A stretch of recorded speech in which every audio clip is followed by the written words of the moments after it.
Hello प्यारे साथियों, क्या हाल चाल, कैसे हैं आप सब। उम्मीद करता हूं बहुत अच्छे होंगे। तो प्यारे साथियों, आपका हार्दिक स्वागत एवं अभिनंदन है बिहार बोर्ड के number 1 YouTube channel Bihar board science Vidyakul पर। प्यारे साथियों, जल्द से जल्द जुड़ जाइए। तो शुरुआत करते हैं आज एक बेहतरीन सेशन की, एक ऐसे सेशन की बेटा जिसमें आज हम जानेंगे कि सेल क्या होता है, बैटरी क्या होता है, कैसे कार्य करते हैं, सेल कितने प्रकार के होते हैं, बैटरियों में कौन सी रासायनिक अपक्रियाएं होती हैं, वो सारी चीज़ें आज हम इस क्लास में जानने वाले हैं। तो बेस्ट क्वालिटी कंटेंट के लिए बेटा, ये आपका जो चैनल है ये बेस्ट क्वालिटी कंटेंट के लिए जाना जाता है। और यदि आप क्वालिटी कंटेंट के साथ तैयारी करना चाहते हो तो विद्याकुल से जरूर जुड़े। यदि आप नए हो तो तुरंत फटाफट से सब्सक्राइब कर लें और बेल आइकन दबा दें ताकि आपको हर क्लास की नोटिफिकेशन मिलती रहे। तो आइए साथियों, बिना किसी देरी के शुरुआत करते हैं। सबसे पहले मैं कुछ बातें बताना चाहूँगा। जैसा कि आपने देखा होगा कि हमारा जो अध्याय चल रहा है वो है आपका वैद्युत रसायन, जिसमें हमने 4 वीडियोस देख चुके हैं। जिसमें हमने अपघटनी सेल पढ़ लिया, अपघटनी सेल कार्य कैसा करता है उसके क्वेश्चंस कर लिए। फिर हमने विद्युत रासायनिक सेल भी पढ़ लिया, विद्युत रासायनिक सेल के सारी अभिक्रियाएं वगैरह देख ली। अब बेटा हमारी बारी है कि ये जो हमने अभी तक सेल पढ़े हैं उनमें प्राथमिक तथा द्वितीयक सेल के बारे में जानने की। तो आज की क्लास में हम बेसिकली प्राथमिक तथा द्वितीयक सेल के बारे में जानेंगे और ये बहुत महत्वपूर्ण क्लास होने वाली है क्योंकि यहाँ से बोर्ड एग्जाम में भी क्वेश्चन पूछता है। आइए अब शुरुआत करते हैं इस क्लास की। साथियों, आपने देखा होगा इस तरह की घड़ी। कौन कौन बच्चे ये घड़ी देखे हैं? लगभग लगभग सभी साथी घड़ी देखे होंगे। इन घड़ियों का इस्तेमाल आपके अपने घर पे होता है। आप अलार्म घड़ी रखते हो या कोई भी किसी भी प्रकार की घड़ी रखते हो तो इनके पीछे एक छोटा सा सेल लगता है। एक सेल लगता है, अगर याद हो आपको तो एक सेल लगता है। वो सेल क्या करता है? इसको वोल्टता देता है, एनर्जी देता है कार्य करने के लिए और ये घड़ी अपना कार्य करती है।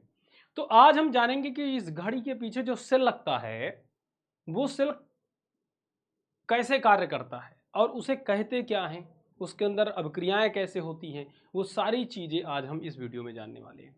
अच्छा, यही घड़ी नहीं बल्कि अगर आप गौर से देखो तो ये बैटरी आपको दिख रही होगी। आपको याद होगा जब आप खेतों में जाते थे, पहले छोटे थे जब, तो खेतों में जाते थे या आप आज भी ऐसा मतलब देखा जा सकता है, जब आप खेतों की तरफ आपके घर से कोई पापा या कोई भी जाते हैं तो रात में एक टॉर्च ले जाते हैं। उस टॉर्च में ऐसे सेल लगते हैं, जैसे ये आपका सेल हो गया है ना। तो ऐसे सेल लगते हैं उस टॉर्च में, 2-3 सेल लगते हैं, उसके बाद वो काम करता है। फिर आप देखते हो कि धीरे धीरे वो सेल डाउन पड़ जाते हैं और उन सेलों को निकाल करके फेंक दिया जाता है और उसके बाद दूसरे सेल डाल दिए जाते हैं, फिर हमारी टॉर्च काम करने लग जाती है। तो आज हम जानेंगे कि ये जो सेल हैं, ये सेल, इनका नाम क्या होता है, ये कार्य कैसे करते हैं, है ना, ये काम कैसे करते हैं और ऐसा क्या है कि ये समाप्त हो जाते हैं तो इनको फेंक दिया जाता है ना। इसके पीछे का भी रीजन जानेंगे। अच्छा, यही नहीं, अभी और भी है। आपने इस तरीके की बैटरियां देखी होंगी, ये बैटरी देख रहे हो, बहुत से बच्चे इसके इस्तेमाल भी करते हैं। जब जैसे मान लो हम जब छोटे थे, मैं अपनी बात बता रहा हूँ, जब मैं छोटा था तो मैं सबसे पहले जब मुझे मैकेनिक बनने का जुनून चढ़ा, सबको चढ़ता है एक समय में, है ना। तो मुझे जब मैकेनिक बनने का जुनून चढ़ा, मैंने आसपास चीज़ें देखी, बिजली वगैरह देखी, बल्ब जलते हुए देखे, तो मुझे अचानक से मतलब जिज्ञासा हुई कि यार ये क्या हो रहा है, इसमें क्यों जलता है ये बल्ब। तो मैं सर्वप्रथम क्या किया, इस तरह की बैटरी मार्केट से ले आया, 10 या 15 रुपए की मिल गई। अब तो 20 रुपए की शायद आती है। तो 10-15 रुपए की ये बैटरी लाया और साथ में एक छोटा सा बल्ब आता था, 5 रुपए 10 रुपए का। उस बल्ब को ले आया और ला करके मैंने क्या किया, इसके दोनों टर्मिनल में उसको लगाया, वो जलने लगा। फिर मैंने और बल्ब लाए जो गुलाबी कलर के थे, ग्रीन कलर के थे, इस तरह के तमाम प्रकार के बल्ब ला के इसको जलाता था। लेकिन उस समय मुझे नहीं पता था कि ये बैटरी क्या है, ये कैसे कार्य करती है, ये जो एनर्जी दे रही है, जो ये विद्युत ऊर्जा दे रही है, कैसे दे रही है, इसके अंदर ऐसा क्या भरा है जो उस बल्ब को जलने के लिए एनर्जी दे रहा है, विद्युत ऊर्जा दे रहा है। उस समय नहीं पता था। अच्छा ठीक है, तो आज हम इसको भी अच्छी तरह से पढ़ेंगे और जानेंगे। आगे आ जाइए। तो आपको ये घड़ी दिख रही है, वॉच, जो हम हाथ में पहनते हैं, जैसे मैं पहना हुआ हूं, तो कुछ लोग ऐसी घड़ी भी पहनते हैं। तो इस घड़ी को अगर आप गौर से देखें तो इसमें एक बहुत छोटा सा सेल लगता है, एक बहुत छोटा सा सेल लगता है। मुझे याद है जब मैं पहली बार घड़ी मार्केट से लाया था, मेले मेले में गया था, वहां से खरीद के लाया था। तो मैंने उसको काफी दिन तक जब पहना तो मैंने पाया कि एक दिन अचानक से मेरी घड़ी काम करना बंद कर दी। तो मैंने सोचा यार ये काम क्यों नहीं कर रही, तो मैं उसको खोला ओपन करके देखा तो पता चला उसमें एक छोटा सा सेल लगा था, छोटा सा सेल लगा था। और वो कैसा था, एकदम ऐसे था, गोल गोल छोटा सा सेल लगा था। अब मैं जब उस सेल को देखा तो मैंने कहा यार बताओ ये छोटे से सेल में ये कैसे विद्युत ऊर्जा दे रहा है। इतना छोटा सा सेल जिसको लगाने के बाद 1 साल तक मेरी घड़ी चलती रही, और ना मेरी घड़ी कभी बंद हुई ना रुकी, लगातार चलती रही। और जिस दिन ये सेल खत्म हो गया अचानक से मेरी घड़ी बंद हो गई। हालांकि मैंने एक वो देखा, एक डिफरेंस देखा। क्या डिफरेंस देखा, जो मेरे घर पे टॉर्च थी बेटा, ध्यान देना, बहुत अच्छी बातें हैं ये सब। जो मेरे घर पे टॉर्च थी, जो मेरे घर पे काम करने वाली टॉर्च थी, है ना, जो मेरे पापा खेतों पे इस्तेमाल करते थे, इस टॉर्च पे सेल अंदर भरे जाते थे, यहाँ पे सेल भरे जाते थे, और यहाँ बटन होती थी, इस बटन को दबाओ तो ये टॉर्च जलती थी। तो मैंने पाया कि ये जो टॉर्च थी इसके अंदर जो सेल थे वो सेल क्या होते थे, धीरे धीरे खत्म होते थे, धीरे धीरे खत्म होते थे। अचानक से ये बैटरी लाइट जो है धीमी हो जाती थी, डिम हो जाती थी, धीरे धीरे धीरे धीरे करके। पहले बहुत तेज रोशनी होती, फिर रोशनी इसकी कम होना शुरू होती थी, और एक समय ऐसा आता था धीरे धीरे धीरे एकदम कम रोशनी हो जाती थी। तब जाके सेल को हमें रिटायर करना पड़ता था, हम दूसरा सेल लाते थे। लेकिन यहाँ मुझे समझ में नहीं आया कि ऐसा नहीं हुआ घड़ी के साथ। घड़ी अचानक से कार्य करते करते एक दिन बंद हो गई। तो ऐसा क्या है कि छोटे सेल में इतनी पावर की चलती रही घड़ी, अचानक से बंद हुई, और ये बड़े बड़े सेल थे और ये काम करते करते करते करते लो हो गया इनका पावर, और धीरे धीरे ये टॉर्च जो मेरी बहुत तेज जलती थी धीमी होती गई। फिर हमको ऐसा लगा कि ये सेल कमजोर हो गया, हमने दूसरा सेल बदला।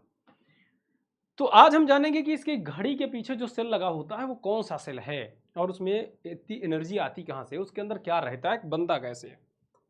आगे आ जाओ, ये आपको दिख रहा होगा, यही सेल की बात कर रहा हूँ। ये इतना छोटा सा सेल है, सिक्के जैसा सेल है। और इसमें क्या भरा होता है, ऐसा क्या होता है इस सेल में जो हमारी घड़ी को कम से कम सालों तक चलाता है। जो हमारी घड़ी होती है हाथ में पहनते हो, सालों तक चलती है। और भी तमाम प्रकार के जो मार्केट में खिलौने आते हैं उनमें छोटे छोटे बल्बों को जलाने में ही सेल लगाया जाता है। आपने देखा होगा, मुझे याद है जब मैं रिमोट वाली गाड़ी वगैरह लाता था तो उसमें ऐसे छोटे छोटे सेल लगे रहते थे। अच्छा ठीक है, और आ जाओ। अब फिर आती है बैटरी। अगर इस बैटरी को आप देखें तो आपको पता होगा कि ये बैटरी शायद देखी सुनी लग रही है। ये बैटरी शायद आपको देखी सुनी लग रही होगी। ऐसा लग रहा होगा कि यार ये बैटरी तो हम जानते हैं, और सही बात है, हम इस बैटरी को जानते भी हैं।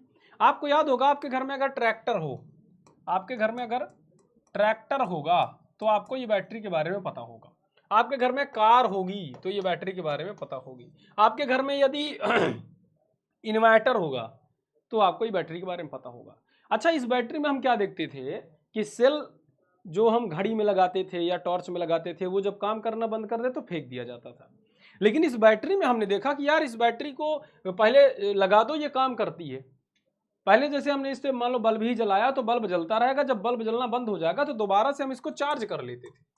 क्या करते थे, ये चार्जेबल है, मतलब एक बार काम किया, काम करने के बाद जब इसकी एनर्जी खत्म हो गई दोबारा हमने इसको चार्ज कर लिया, फिर दोबारा काम में आ गई। मतलब इसको हमें भगाना नहीं पड़ता था, ये काफी दिन तक चार्ज करते थे, काम में लाते थे, चार्ज करते थे, काम में लाते थे, चार्ज करते थे, ये एक प्रोसेस चलता रहता था।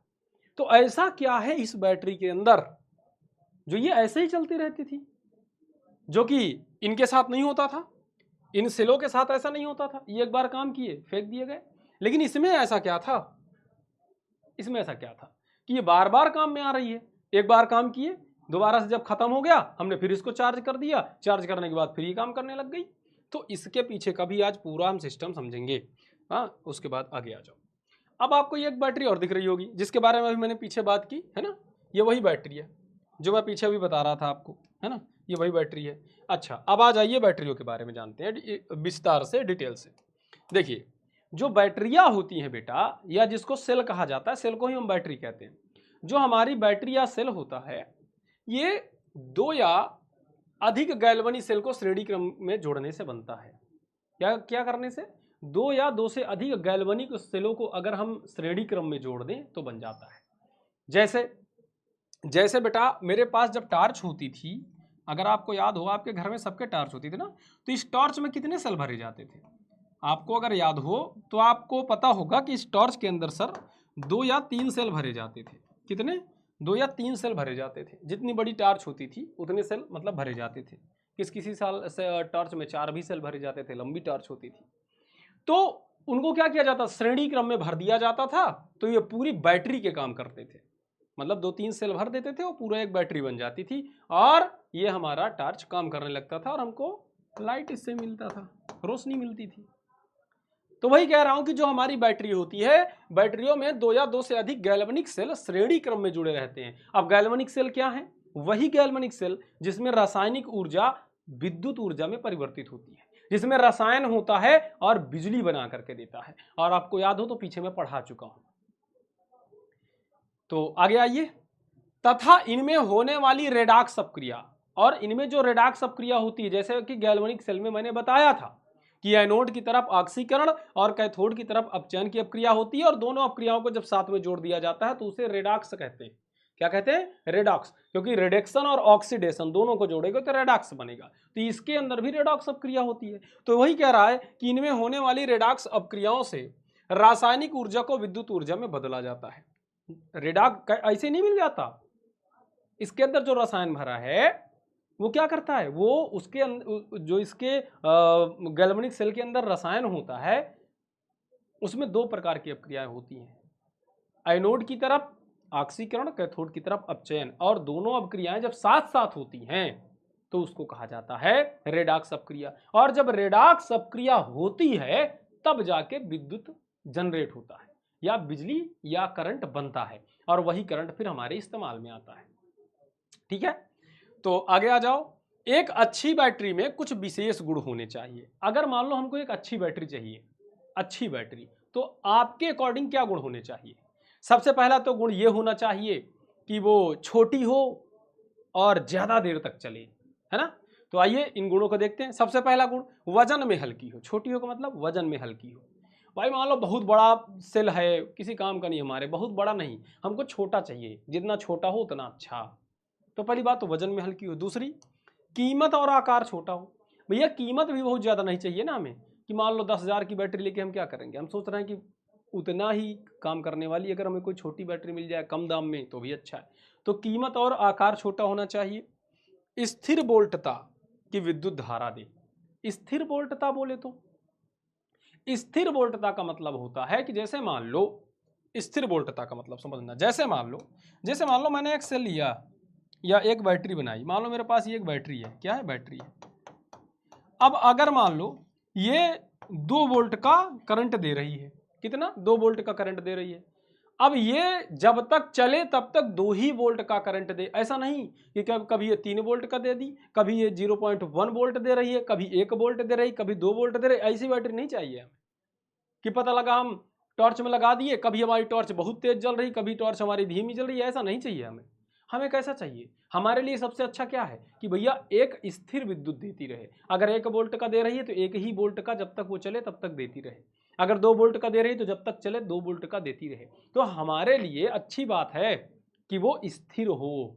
क्या हो, वो स्थिर हो। स्थिर मतलब समझ पा रहे हो ना, उसका जो वोल्टता हो, जो विभव हो, जो करंट दे रही है वो स्थिर करंट दे। अगर 1 वोल्ट का दे रही तो 1 ही वोल्ट दे जब तक खत्म ना हो जाए, समाप्त ना हो जाए। अच्छा, अगला, अधिक समय तक ऊर्जा दे। अधिक समय तक, बिल्कुल सही बात है। हम तो यही चाहेंगे ना कि हमारे पास जो बैटरी है, हम एक बार उसको अगर ले आके टॉर्च में डाल दिए तो हम तो यही चाहते हैं ज्यादा से ज्यादा देर तक चले। हम तो यही चाहते हैं ना कि हमारी टॉर्च जो है ये अगर 1 साल जल जाए तो अच्छा, अगर ये 5 साल जल जाए उसी सेल से तो और अच्छा।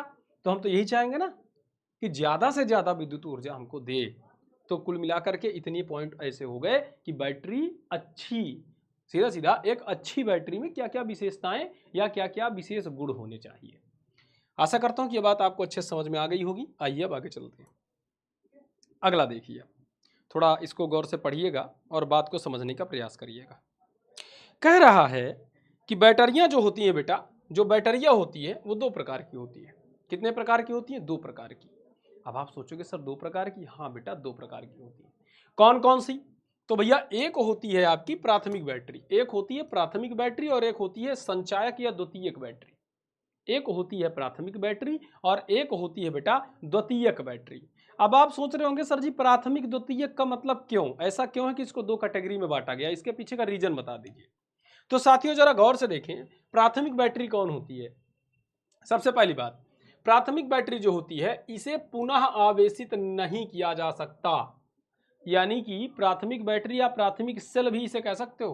कोई जरूरी नहीं कि बैटरी है, बैटरी यहाँ पे मैंने बता दिया और फिर अगर एग्जाम में सेल आ जाए तो आप परेशान हो जाओ। प्राथमिक बैटरी या सेल, ये प्राथमिक बैटरी और सेल वो होते हैं जिनको एक बार इस्तेमाल करने के बाद चार्ज नहीं किया जा सकता, दोबारा से चार्ज नहीं किया जा सकता, दोबारा से काम में लाया नहीं जा सकता, उसे प्राथमिक कहते हैं। तो पहला क्या हुआ, अब इसको वैज्ञानिक भाषा में कहेंगे पुनः आवेशन संभव नहीं है या पुनः आवेशित नहीं किया जा सकता।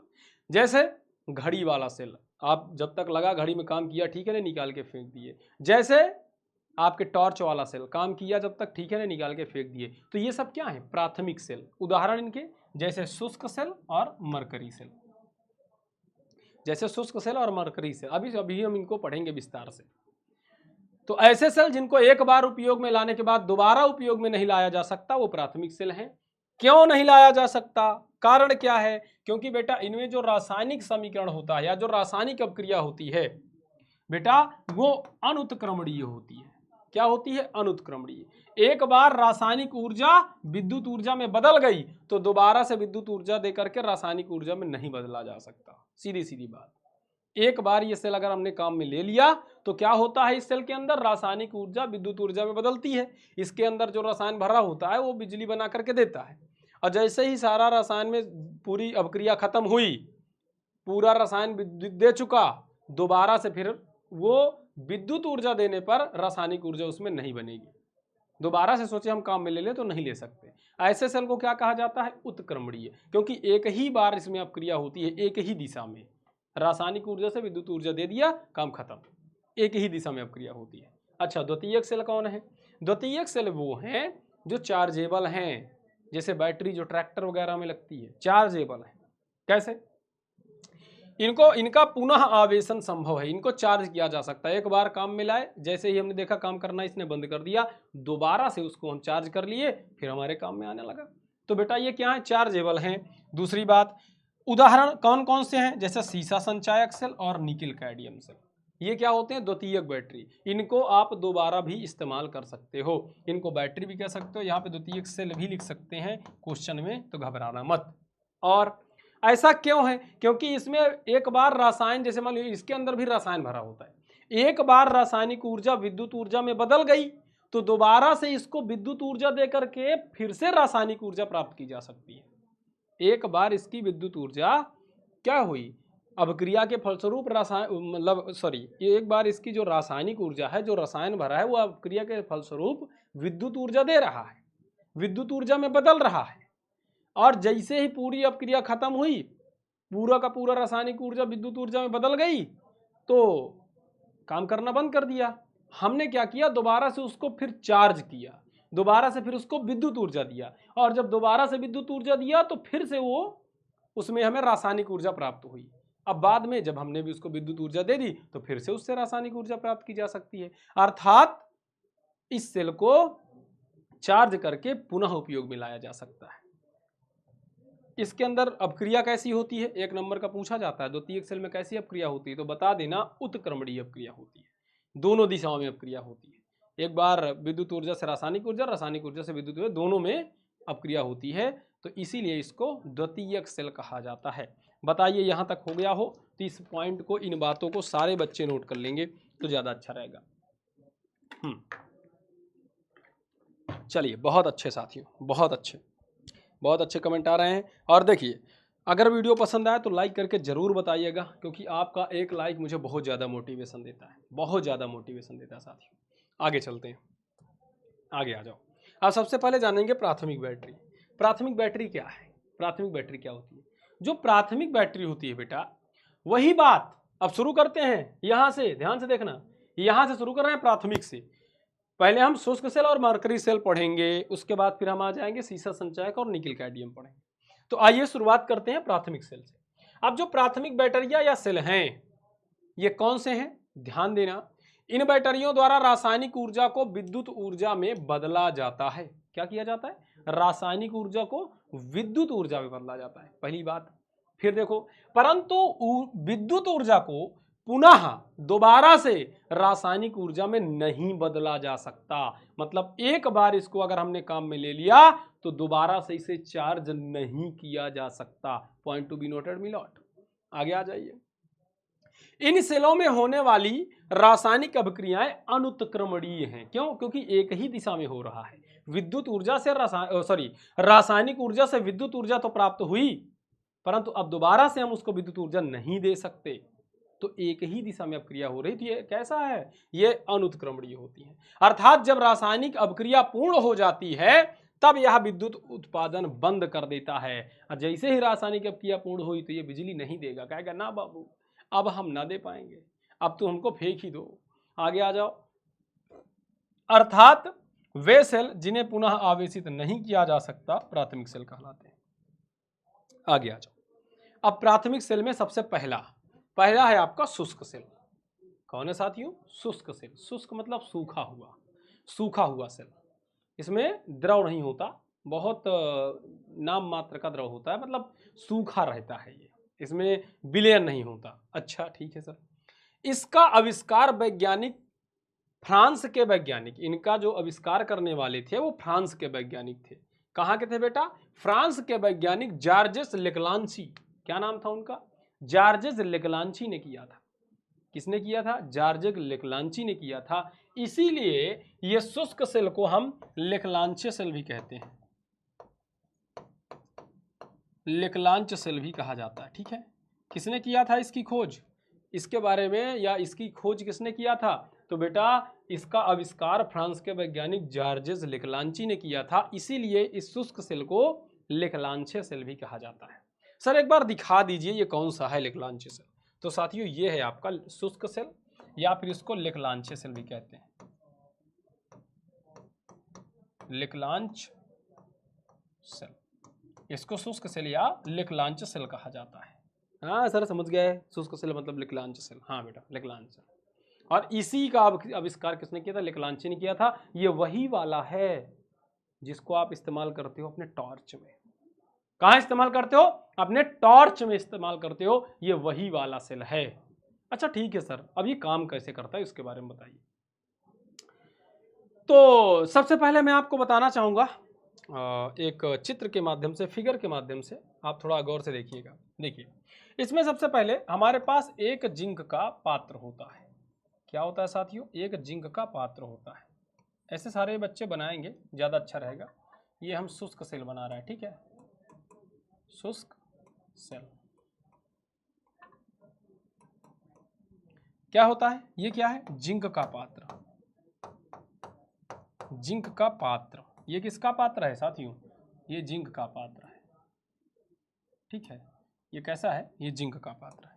अब ये जिंक का जो पात्र होता है साथियों, ये एनोड की तरह कार्य करता है। कैसा कार्य करता है? एनोड की तरह कार्य करता है। अच्छा आगे बताइए। अब यहां पर एक ग्रेफाइट की छड़ होती है।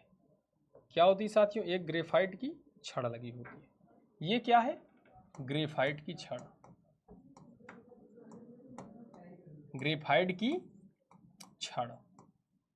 ग्रेफाइट जानते हो कार्बन का अपर रूप है, कार्बन का दूसरा रूप होता है। ठीक है, तो यहां पर एक ग्रेफाइट की छड़ लगी होती है जो बेटा कैथोड का कार्य करती है। किसका कार्य करती है? कैथोड का। जो कैथोड का कार्य करती है। किसका? कैथोड का कार्य करती है। ठीक है सर, और क्या होता है? तो और अब बेटा इसमें अब इसके चारों तरफ इस ये जो आपका वो है ना, ये जो आपका मतलब ग्रेफाइट की छड़ है, इसके चारों तरफ एक विलयन भरा होता है। इसके चारों तरफ एक विलयन भरा होता है। ये विलयन किसका होता है? तो ये विलयन होता है MnO2 का। MnO2 का विलयन होता है। MnO2 तथा कार्बन का, MnO2 तथा कार्बन का काला पेस्ट होता है। काला पेस्ट भरा होता है। क्या होता है? ये जो आपका है ये MnO2 मतलब मैग्नीज का ऑक्साइड तथा कार्बन का काला पेस्ट होता है। ठीक है सर, MnO2 का काला पेस्ट हो गया। और क्या होता है? अब ये जो बाहर वाला एरिया बचा है, अब जो ये बाहर वाला एरिया बचा है, इस सारे के सारे एरिए में इस सारे के सारे एरिया में बेटा एक और पेस्ट भरा होता है, इस सारे एरिया में और कुछ भरा होता है। क्या भरा होता है सर, इसके बारे में बताइए। अब बेटा इसके सारे पीछे वाले एरिया में भरा होता है ZnCl2 व NH4Cl। क्या, ZnCl2 व NH4Cl जो वैद्युत अपघट्य का कार्य करता है, वैद्युत अपघट्य का कार्य करता है। डन, समझ गए। अब ये हमारा कौन सा शुष्क सेल है, कैसे बनाना है। सबसे पहले इसको बनाओ। यहाँ पर ये जो पात्र है ये किसका है, जिंक का है, जो कि एनोड की तरह कार्य करेगा। ग्रेफाइट की छड़ है, कैथोड की तरह कार्य करेगी। और MnO2 का इसके चारों तरफ विलयन भरा होता है, या फिर काला पेस्ट भरा होता है। और साथ में ये इसके चारों तरफ एक और पेस्ट होता है जिसे ZnCl2 व NH4Cl का पेस्ट कहते हैं। कहते क्या है, भरा होता है। ठीक है, ZnCl2 मतलब जिंक क्लोराइड और NH4Cl जो किसकी तरह कार्य करता है, जो वैद्युत अपघट्य की तरह कार्य करता है। कैसे, वैद्युत अपघट्य। वैद्युत अपघट्य क्या होते हैं, वैद्युत अपघट्य वे पदार्थ होते हैं जो आयन देते हैं, प्लस और माइनस आयन बनाते हैं। अच्छा ठीक है सर, अब इस पे आओ आगे की चर्चा करें। अब होता क्या है इस पर, तो अब हम लिखेंगे, अब हम देखेंगे, यहां से समझेंगे। अब हम यहां समझेंगे क्या हो रहा है। आप ध्यान से देखिए, ये जो जिंक है, ये जो आपको यहाँ देख रहा है, ये जो एनोड है, ये जो आपका बाहर पात्र है किसका बना हुआ, जिंक का। किसकी तरह कार्य करता है, एनोड का। ये आपका क्या है, ये आपका जो है ग्रेफाइट की छड़ है, किसकी तरह कार्य करती है, कैथोड की तरह कार्य करती है। ये जो आपका पीला वाला जो विलयन दिख रहा है कैसा है, ये पेस्ट कैसा है, MnO2 NH4 and carbon, MnO2 और NH4 और कार्बन का। ठीक है, ये वही बात है। इसको समझने के लिए मैं यहाँ जो बताया हूँ ये थोड़ा ज़्यादा विस्तार से बताया हूँ, बाकी बात वही है। अब इस पर अभिक्रियाएं होती हैं, तो लिखेंगे, क्या लिखेंगे, अब कौन सी अभिक्रियाएं होती हैं ये लिखेंगे। तो बेटा लिखेंगे हाँ ठीक है। सबसे पहले अगर मैं इस जिंक की बात करूं तो जिंक किसका कार्य कर रहा है, एनोड का। तो लिखेंगे एनोड पर होने वाली अभिक्रिया, एनोड पर होने वाली अभिक्रिया।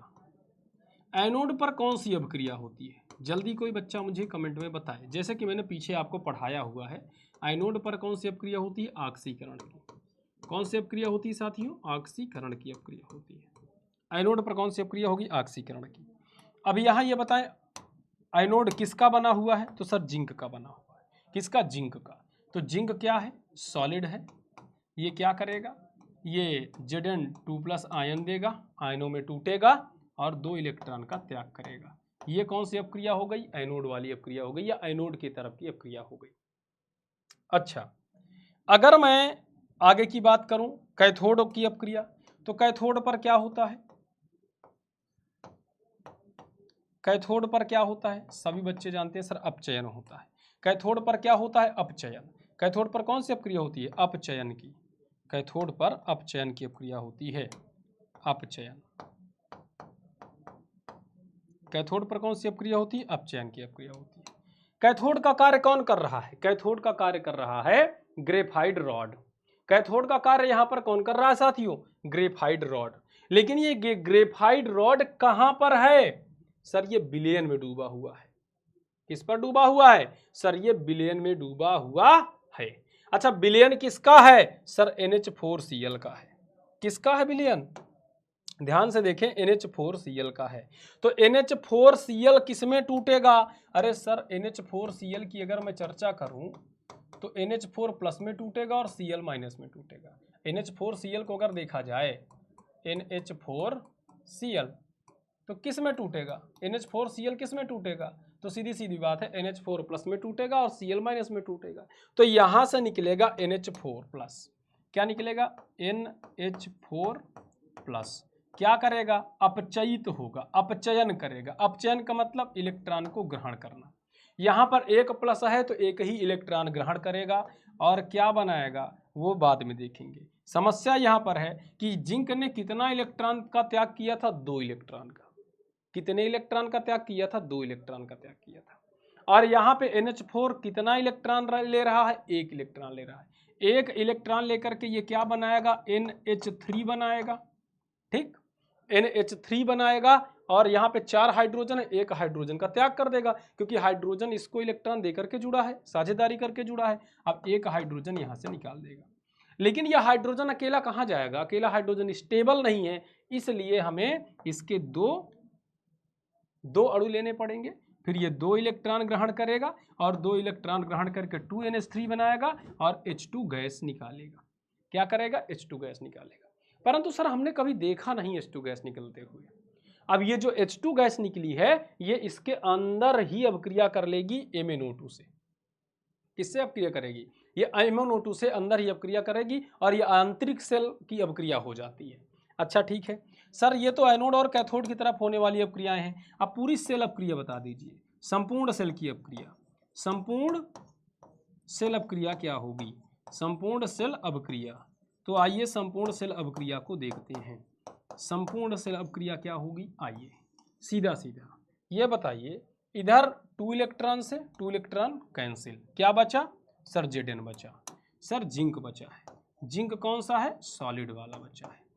प्लस इधर क्या बचा है? 2NH4 प्लस, 2NH4 प्लस बचा है, ठीक है। उसके बाद इधर क्या बचा? सर रिएक्शन का चिन्ह है Zn2 प्लस। अब ये जो Zn2 प्लस है ये सीधी सी बात है, अगर आयनित हो रहा है तो कहाँ होगा? एक्वस में होगा, ठीक है। Zn2 प्लस प्लस और क्या बचा हुआ है? सर इधर बचा है 2NH3, 2NH3 प्लस और क्या है? H2 gas, H2 gas, H2 gas. इतना ये हमारे पूरे संपूर्ण सेल की अभिक्रिया प्राप्त होती है। ये हमारे संपूर्ण सेल की अभिक्रिया प्राप्त होती है। बताइए यहाँ तक किसी बालक को कोई दिक्कत? किसी बालक को कोई दिक्कत? हाँ, एक चीज नोट में लिख लीजिएगा। नोट क्या लिखना है? H2 गैस सेल में MnO2 है ना, यहाँ पर MnO2 है, कहाँ? ये MnO2 है ना, ये MnO2 से क्या करेगा? H2 गैस सेल में MnO2 से अभिक्रिया करेगा, अभिक्रिया कर लेता है। क्या करेगा? ये जो H2 गैस निकली है ये जा करके MnO2 से अभिक्रिया कर लेगी, है ना, और 2MnOH OH को ट्वाइस बना के अपना काम खत्म कर लेगी। तो ये जो H2 गैस है ये बाहर नहीं निकलती, ये सेल के आंतरिक अभिक्रिया में ही काम आ जाती है।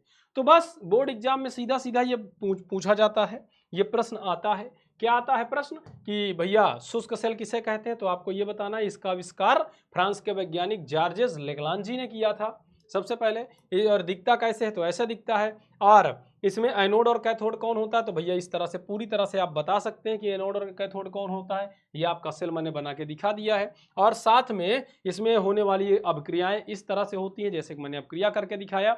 और अब ये अगर इस सेल के बारे में पूरी जानकारी लिखना है तो अब आओ पूरी जानकारी देखते हैं, इसकी बनावट कैसी होती है। मैंने बनावट बता दिया था लेकिन मैं लिख के भी दे रहा हूं। इसमें जिंक धातु का बना एक बेलनाकार पात्र होता है। भैया जो ये आपका बेलनाकार पात्र दिख रहा है ये किसका बना हुआ है? जिंक धातु का। ठीक है, समझ गए ना? कौनो दिक्कत? कोई दिक्कत नहीं होनी चाहिए। अच्छा, उसके बाद जो कि एनोड की भांति कार्य करता है। भैया ये जिंक धातु का बेलनाकार पात्र है जो कि किसकी तरह कार्य कर रहा है? एनोड की तरह कार्य कर रहा है। आगे आ जाओ। इसके मध्य में एक ग्रेफाइट की छड़ होती है जो कि कैथोड की तरह कार्य करती है। ये देखो इसके मध्य में एक ग्रेफाइट की छड़ है जो कि कैथोड की तरह कार्य कर रही है। आगे आ जाओ। जिंक के बेलनाकार पात्र में NH4Cl और ZnCl2 का गीला पेस्ट भरा होता है। भैया इसके बेलनाकार पात्र में किसका भरा हुआ है? ZnCl2 और NH4Cl का पेस्ट भरा हुआ है जो कि विद्युत अपघट्ट की भांति कार्य करता है। सेल के चारों ओर की दीवारों को विद्युत रोधी बनाने के लिए मोटे कागज का प्रयोग किया जाता है। अब सेल के जो चारों ओर की दीवारें हैं ताकि ये विद्युत रोधी बन जाए, इससे विद्युत बाहर ना जाए, इसलिए सेल में क्या किया जाता है? चारों तरफ से मोटा कागज का लेप चढ़ा दिया जाता है। अब आपने देखा होगा एवर रेडी के सेल आते हैं, उसमें मोटा कागज का एक परत पूरी चिपकी रहती है, वो इसीलिए ताकि विद्युत बाहर ना जा सके, इससे विद्युत रोधी का कार्य करता है वो।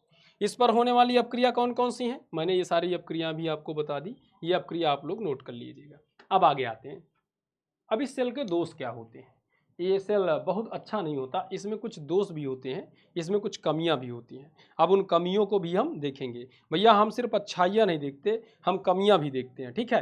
तो आइए हम इनकी कमियों को भी देख लेते हैं। कमियां क्या हैं इसकी, सबसे पहले सेल में भरे NH4Cl की अम्लीय प्रकृति के कारण, अब जो ये सेल में NH4Cl भरा होता है, इसके अंदर सीधी सी बात है NH4Cl भरा हुआ है।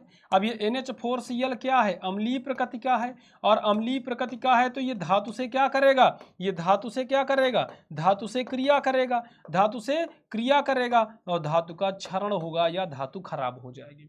तो इसके अंदर जो NH4Cl भरा होता है वो इसके चारों तरफ जिंक धातु से क्या करता है, अब क्रिया करता है और इस पर यहाँ पर छोटे छोटे छिद्र बना देता है और धीरे धीरे ये धातु संक्षारित हो जाती है। तो वही बात कर रहा है कि भैया अम्लीय प्रकृति होने के कारण सेल को काम नहीं ले रहे होते। जब हम सेल से कोई काम नहीं रहे होते, सेल को जब हम खाली रख देते हैं, हम कोई काम नहीं ले रहे, तब भी सेल से जिंक की दीवार संक्षारित होती रहती है। फिर भी ये जो आपका अम्ल है वो इस दीवार से टकराता है, इससे अपक्रिया करता है और इस पर छोटे छोटे छेद बना देता है, खराब कर देता है, जिससे रासायनिक यौगिक व विद्युत धारा रिस कर बाहर आने लगते हैं। इसे रोकने के लिए जिंक की दीवारों को धातु की पतली चद्दर से कवर कर दिया जाता है जो कि अक्रिय होती है। इसे लीक प्रूफ सेल कहा जाता है। बाद में क्या किया गया, पहले एवर रेडी के सेल में क्या था, पेपर ही लगा रहता था, बाहर से भी कागज लगा रहता था, लेकिन उसको हम जब यूज नहीं करते थे, रख देते थे तो भी वो खराब होने लग जाता था, बह जाता था, लीक होता था।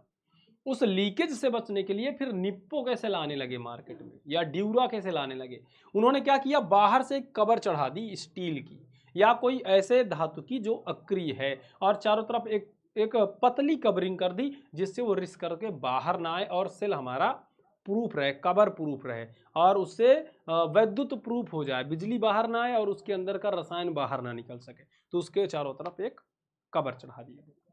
तो ये इसका दोष था। आशा करता हूं कि ये बात आपको बहुत अच्छी तरीके से समझ में आ गई होगी। अब आते हैं प्राथमिक बैटरी में जो दूसरे प्रकार की होती है, यानी कि मरकरी सेल के बारे में जानने के लिए अब हम जानेंगे मरकरी सेल क्या होता है। अच्छा, मरकरी सेल, अब यार एक बात सीधा सीधा जान लो, क्या जान लो, जो आपका मरकरी सेल है ना, इन सेलों का उपयोग छोटे विद्युत परिपथ में, जैसे सुनने के उपकरण, सुनने के उपकरण क्या, ये छोटे छोटे जो चीजें आती है ना मार्केट में, छोटे छोटे गैजेट्स आते हैं, उनमें इसका इस्तेमाल किया जाता है। जैसे कान में बहरे की मशीन, जिसको बहरापन होता है कान की मशीन लगाता है सुनने के लिए।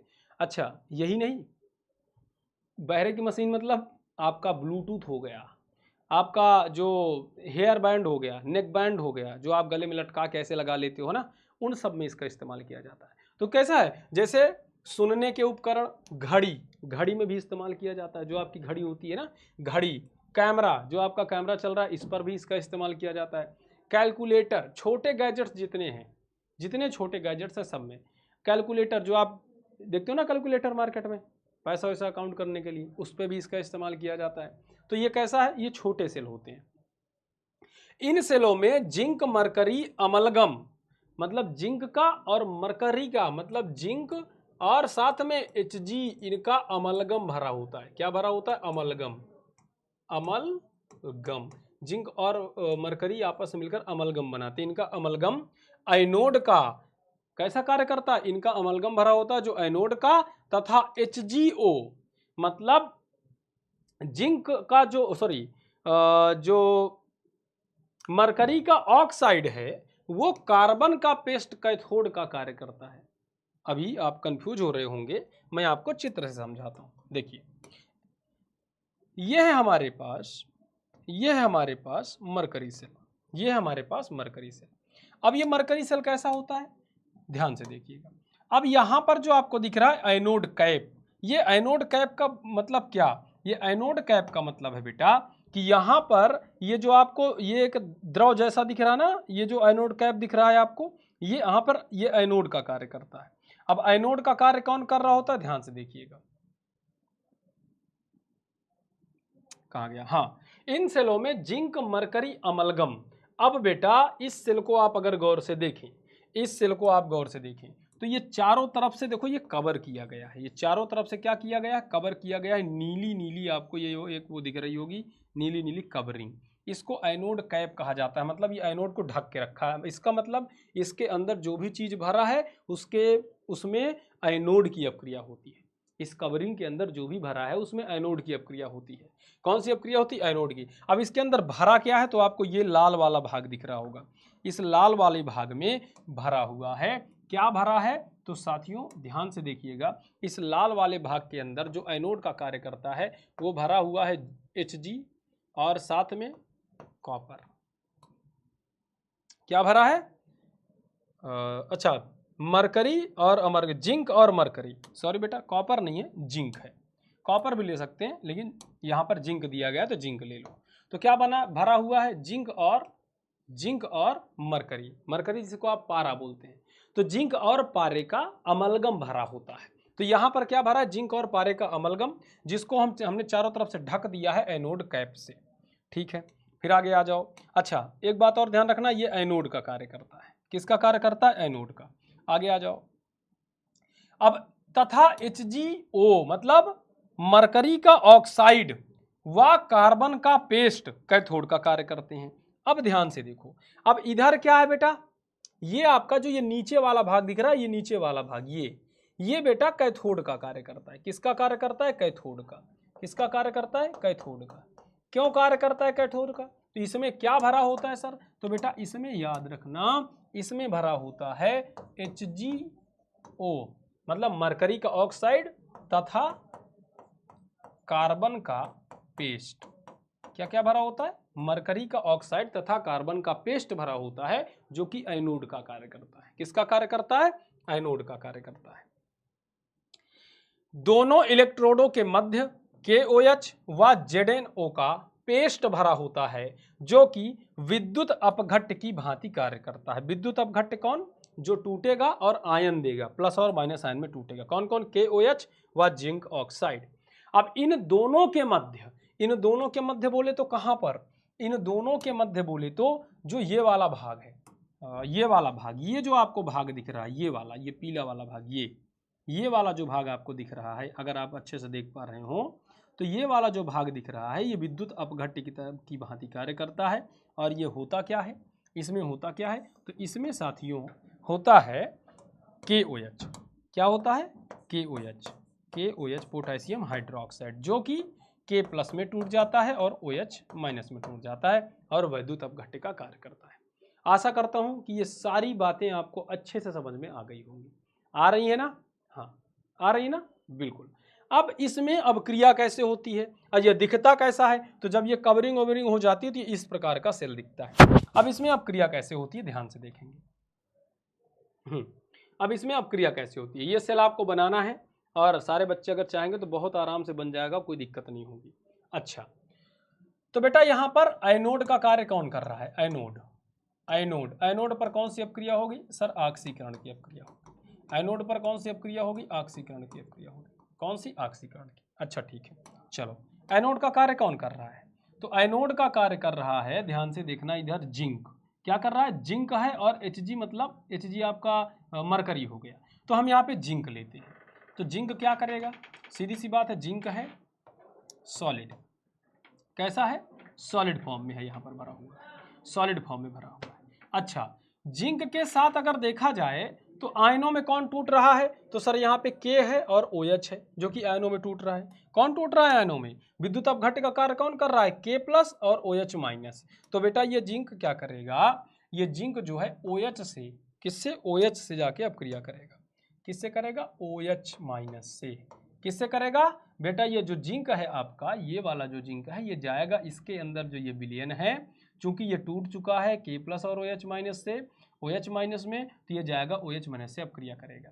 अब चूंकि एक जिंक कितना देता है, चूंकि एक जिंक 2 प्लस आयन देता है, यहाँ पर एक जिंक कितना देगा, 2 प्लस आयन देगा, तो ये कितने OH से अपक्रिया करेगा, कितने OH से अपक्रिया करेगा? सीधी सी बात है, एक OH एक माइनस आयन देता है तो ये 2 OH से अपक्रिया करेगा। कितने OH से अपक्रिया करेगा? 2 OH से अपक्रिया करेगा। तो सर ऑक्सीकरण कहाँ हुआ? ऑक्सीकरण कहाँ हुआ? तो सीधा सीधा बेटा ऑक्सीकरण का फंदा क्या है? ऑक्सीकरण का मतलब दो चीजें होती हैं, या तो इलेक्ट्रॉन का त्याग हो रहा हो तब ऑक्सीकरण, और दूसरी बात ऑक्सीजन जुड़ रहा हो तो भी ऑक्सीकरण होता है। तो यहाँ पे हमको क्या दिखाना है कि जिंक है ये OH माइनस और OH माइनस के दो अणुओं से क्या करता है? दो परमाणुओं से या दो अणुओं से जाकर के अपक्रिया करता है। ये जिंक जाएगी यहाँ से विलयन में और इस विलयन से क्या करेगी? OH से अपक्रिया करेगी। चूंकि Zn2+ देता है इसलिए 2 OH से अपक्रिया करेगी। क्या बनाएगी? ZnO। क्या बनाएगी? ZnO, जिंक का ऑक्साइड। अब यहां पर ऑक्सीजन जुड़ रहा है, ध्यान से देखना, यहां पर अकेला है जिंक, यहां जैसे ही गया विलयन में क्या कर रहा है? इससे ऑक्सीजन को जोड़ रहा है। जब ऑक्सीजन को जोड़ा तो ऑक्सीजन का जुड़ना क्या कहलाता है? ऑक्सीकरण। ऑक्सीजन का जुड़ना क्या कहलाता है? ऑक्सीकरण। तो ये ऑक्सीकरण होगा। अब और बचा क्या? तो एक ऑक्सीजन जब निकाल दोगे तो अब बचा क्या? तो एक ऑक्सीजन बचा और 2 हाइड्रोजन बचा। क्या बचा? एक ऑक्सीजन और 2 हाइड्रोजन। भैया इसका मतलब H2O। क्या बचा बेटा? H2O बचा। अच्छा, जब जुड़ा और H2O बनाया तो 2 इलेक्ट्रॉन का त्याग कर दिया। क्या किया? 2 इलेक्ट्रॉन का त्याग कर दिया। बेटा इसमें यहाँ पे जगह कम है, इसको पूरी तरह से इधर लिखेंगे और मैं बहुत प्यार से समझा रहा हूँ एक एक चीज़ें, बहुत ध्यान से। हमारे पास जिंक था, ये क्या किया? ये गया इस विलयन में गया, KOH से संबंध की KOH से अपक्रिया किया। KOH में हमारे पास OH माइनस था, चूंकि जिंक 2+ देता है इसलिए 2 OH से अपक्रिया करेगा। क्या बनाएगा? जिंक का ऑक्साइड बनाएगा। जिंक का ऑक्साइड बनाएगा और जिंक का ऑक्साइड बनाने के बाद साथियों हुआ क्या? जिंक का ऑक्साइड बनाने के बाद इधर क्या बचा? H2O, क्योंकि जिंक का ऑक्साइड बन गया और एक ऑक्सीजन चला गया तो एक ऑक्सीजन 2 हाइड्रोजन मिल करके H2O बना लेंगे और 2 इलेक्ट्रॉन का त्याग कर देगा। जो इलेक्ट्रॉन क्या करेंगे? विद्युत प्रदान करेंगे। जो इलेक्ट्रॉन बिजली बनाने के काम आएंगे, क्योंकि भाई बिजली नहीं बनाएगा तो काम कैसे होगा? भैया इसको बिजली ही तो बनाना है, विद्युत ही तो उत्पादन करना है। तो यहाँ से ये 2 इलेक्ट्रॉनों का त्याग कर देगा। ये भी ऑक्सीकरण होता है। ऑक्सीजन जुड़ेगा तो उधर 2 इलेक्ट्रॉन का त्याग हो जाएगा। अच्छा, अब आते हैं कैथोड की तरफ। कैथोड की तरफ की अपक्रिया। कैथोड की तरफ क्या होता है? सर अपचयन होता है। कैथोड में क्या होता है? सर अपचयन होता है। अपचयन कौन करेगा? अपचयन भैया कैथोड कौन है? यहाँ पर कैथोड कौन है? कैथोड कौन है? ये कैथोड है, ये अंदर वाला कैथोड है। इस कैथोड में क्या क्या है? HgO है और कार्बन का पेस्ट है। क्या क्या है? HgO है और कार्बन का पेस्ट है। ठीक है, तो भैया यहाँ से निकलेगा HgO, ये जाएगा इस जल से, क्योंकि जल भी बना। क्योंकि क्या बना बेटा? यहाँ पर ये OH से जाके जब ये अपक्रिया कर लिया, अपक्रिया करने के बाद H2O भी तो बना है। क्या बना है? यहाँ पर अब जल बन गया है। क्या बन गया? यहाँ पर जल बन गया है। अब ये जो आपका कैथोड है ये जल से अपक्रिया करेगा, या ऐसा कहे तो जल में जाएगा। ठीक है, जल में जाएगा तो इस जल से अपक्रिया करेगा। अब जल से अपक्रिया आप ऐसे भी दिखा सकते हो, HOH से भी दिखा सकते हो। भैया आप चाहो तो H2O भी लिख लो, आप चाहो तो एक H और एक OH को अलग अलग भी दिखा लो। मेरा मन है कि अलग अलग दिखा लिया जाए तो ज़्यादा बेटर रहेगा। तो क्या करेगा? जाएगा मतलब जल से अपक्रिया करेगा और इसने जो 2 इलेक्ट्रॉन त्यागे थे इन दोनों इलेक्ट्रॉनों को ग्रहण करेगा। इन दोनों इलेक्ट्रॉनों को क्या करेगा साथियों? इन दोनों इलेक्ट्रॉनों को, इस जिंक द्वारा जो 2 इलेक्ट्रॉन त्यागे गए थे विलयन में, ये कैथोड क्या करेगा?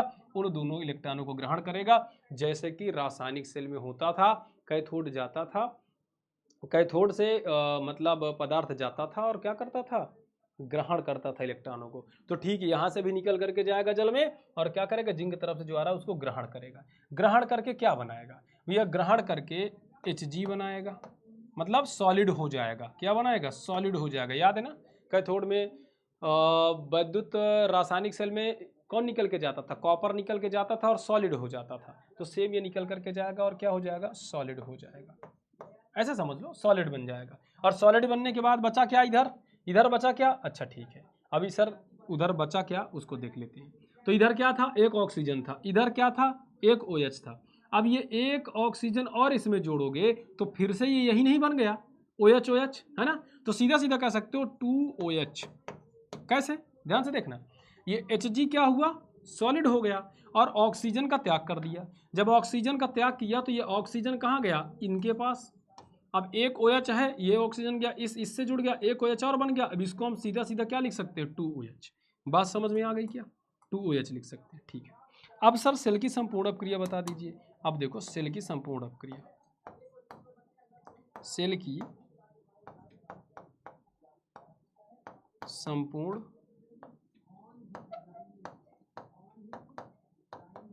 अभिक्रिया एक बार में ही समझ लेंगे, छोटी सी अपक्रिया है, कोई बहुत बड़ी अपक्रिया नहीं। चलो अब तो सारी बातें क्लियर हैं। 2 इलेक्ट्रॉन से 2 इलेक्ट्रॉन कट जाएगा, ये भी OH माइनस है, ये भी OH माइनस है, तो भैया एक OH minus 2 OH minus, 2 OH minus हो गया, ये भी 2 OH माइनस है, काट दो।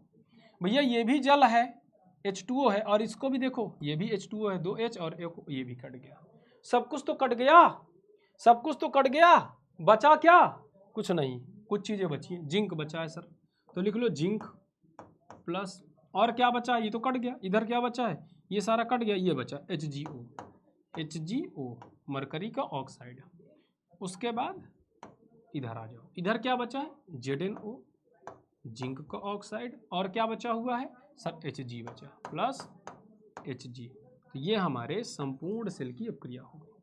आशा करता हूँ कि ये भी बहुत अच्छे से समझ में आ गया होगा, किसी बच्चे को कोई कन्फ्यूजन नहीं हुई होगी। बताइए क्या कोई कन्फ्यूजन हुई, तो बस ये इतना ही है, और ये भी सेल आपका समाप्त हो गया। अब आइए इसको हम देखते हैं मरकरी सेल, जो आपका ये कौन सा सेल था, मरकरी सेल। अब और देखते हैं मरकरी सेल में कुछ और चीज़ें, मरकरी सेल के बारे में और थोड़ी सी जानकारी लेते हैं। आ जाओ। इस सेल में पूर्ण अपक्रिया के दौरान आयनों की सांद्रता में कोई परिवर्तन नहीं होता। ये जो आपका सेल है, ये जो आपका मरकरी सेल है, इसमें जब कार्य होता है, जब काम होता है, तो आयनों में कोई परिवर्तन नहीं होता। आयनों की जो सांद्रता है ये उतनी ही रहती है, ना तो यहाँ पर बहुत ज़्यादा आयन कम ज़्यादा होंगे, ना कम होंगे, ना बहुत ज़्यादा होंगे, तो आयनों की सांद्रता में कोई परिवर्तन नहीं होता, सीधा सीधा। तो ये कह रहा कि इस सेल में पूर्ण अपक्रिया के दौरान आयनों की सांद्रता में कोई परिवर्तन नहीं होता, अतः यह सेल समाप्त होने तक लगातार 1.35 वोल्ट स्थिर विद्युत देता है। अब ये सेल जब तक समाप्त नहीं होता तब तक लगातार 1.35 वोल्ट का विद्युत देता रहता है, और यही कारण कि घड़ी उड़ी में लगाने के बाद ये अचानक ही बंद होता है, नहीं तो ये धीरे धीरे विद्युत देता रहता है।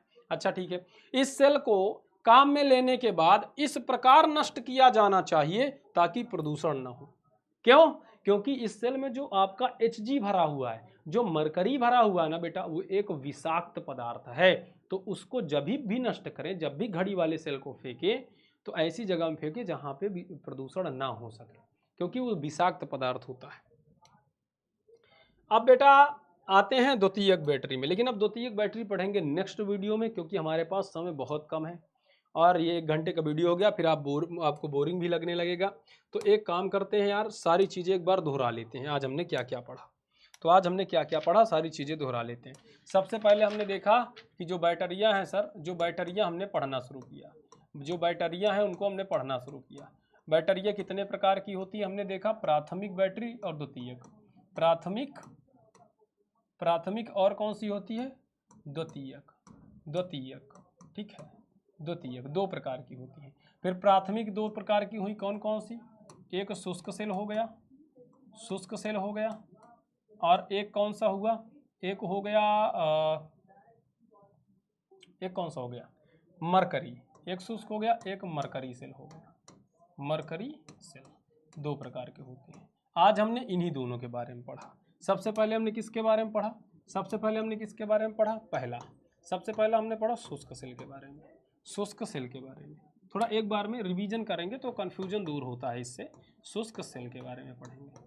शुष्क सेल में हमने क्या पढ़ा, हमने देखा कि इसको लिकलांची सेल भी कहा जाता है, इसको लिकलांच सेल भी कहा जाता है, इसके हमने नाम देखे। अच्छा, लिकलांच सेल में हमने और क्या देखा कि सर जो यहाँ पर जो एनोड है, एनोड में ऑक्सीकरण की जो अपक्रिया होती है, अच्छा इसको बार बार लिखने से कोई मतलब नहीं है। एनोड में ऑक्सीकरण की अपक्रिया होती है, ये बात हमेशा याद रखना, बार बार लिखने की कोई जरूरत नहीं। एनोड का कार्य करता है जिंक, तो जिंक क्या करता है, जिंक सॉलिड रहता है, यहाँ पर जिंक सॉलिड रहता है और सीधा जाता है विलयन में, और 2+ मतलब 2 इलेक्ट्रॉन का कर देता है त्याग। 2 इलेक्ट्रॉन का त्याग किया। कैथोड की तरफ कौन सी अपक्रिया होती है? अरे भैया, कैथोड की तरफ कौन सी अपक्रिया होती है? तो कैथोड की तरफ अगर देखा जाए तो कैथोड पर कौन होता है? कैथोड पर होता है NH4। NH4 का प्लस होता है, ये 1 इलेक्ट्रॉन ग्रहण करता है और NH3 बनाता है और साथ में H बनाता है। चूंकि यहाँ पर 2 इलेक्ट्रॉन का त्याग हो रहा है और यहाँ पर हाइड्रोजन अस्थायी है, इसलिए हमें इसके 2 अणु लेने पड़ेंगे। तो 2 इलेक्ट्रॉन का ग्रहण करेगा, 2 NH3 बनाएगा और H2 गैस बनाएगा। बाद में होता क्या है? नोट में हमने क्या देखा था? नोट में हमने देखा था कि H2 गैस MnO2 से क्रिया कर लेती है, क्रिया कर लेती है। यहाँ तक क्लियर? यहाँ तक क्लियर हुआ क्या साथियों? हाँ सर, यहाँ तक क्लियर हो गया, यहाँ तक क्लियर हो गया सर। आगे बताएं।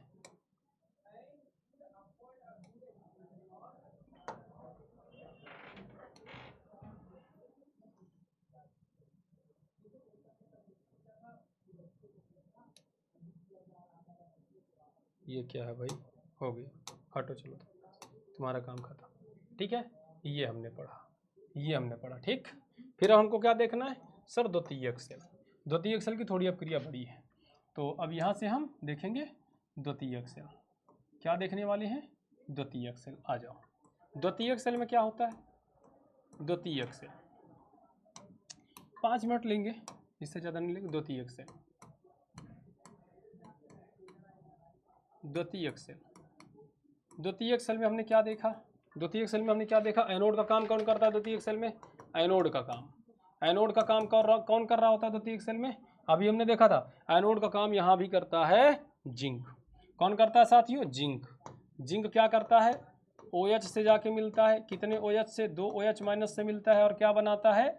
जिंक का ऑक्साइड और साथ में H2O। साथ में क्या बनाता है? H2O बनाता है। ठीक है, और H2O बनाने के बाद 2 इलेक्ट्रॉन का त्याग करता है, जो कि विद्युत बनाने में काम आते हैं। कैथोड की तरफ इधर क्या होता है? तो आपने देखा कि सर कैथोड की तरफ यहाँ पर हमारे में काम में आता है HgO। HgO काम में आता है। कौन काम में आता है? HgO, मरकरी का ऑक्साइड। मरकरी का ऑक्साइड तो ले लो भैया, HgO मरकरी का ऑक्साइड क्या करेगा? ये एक जल से जाके अपक्रिया करेगा। जल से अपक्रिया करने के बाद क्या बनाएगा? Hg अपने ऑक्सीजन का त्याग करेगा और यहाँ पर क्या बनेगा? यहाँ पे 2 हाइड्रोजन, 1 ऑक्सीजन है, 1 ऑक्सीजन और जाके जुड़ेगा, 2 OH- बन जाएगा। अब बाद में जब हम इसकी संपूर्ण सेल अपक्रिया लिखेंगे तो क्या होगा?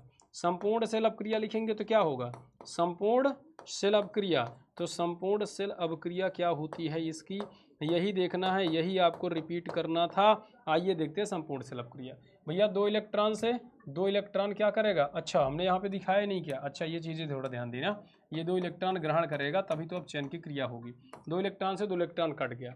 इधर OH है, 2 OH, इधर भी 2 OH, इधर जल है, इधर भी जल कट गया। बचा क्या? इधर बचा जिंक प्लस और क्या बचा? HgO। ये आपका HgO बचा। फिर रिएक्शन का चिन्ह, इधर क्या बचा? जिंक ऑक्साइड प्लस इधर क्या बचा? Hg।